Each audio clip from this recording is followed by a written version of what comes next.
Lorsque nous allons en Terre Sainte, prier dans cette grotte à Nazareth que la tradition nous présente comme la maison de Marie, quelques pierres éparses ont vu le passage de l'ange et l'incarnation de Dieu, témoin muet de l'événement qui a changé la face du monde.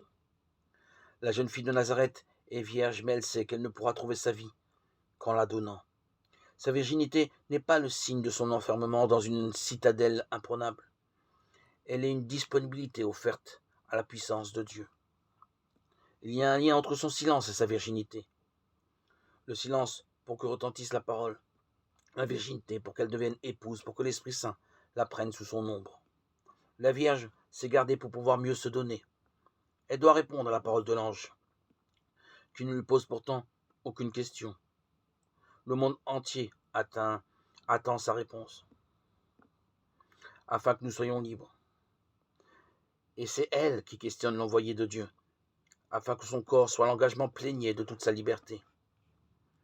Prends, Seigneur, et reçois toute ma liberté, ma mémoire, mon intelligence, toute ma volonté. Et dit-elle, comment cela sera-t-il puisque je suis vierge? Je suis vierge, ce n'est pas d'abord un état, encore moins un constat. C'est son être tout entier, à l'image du nom de Dieu révélé à Moïse. Je suis qui je suis. Exode 3, 14.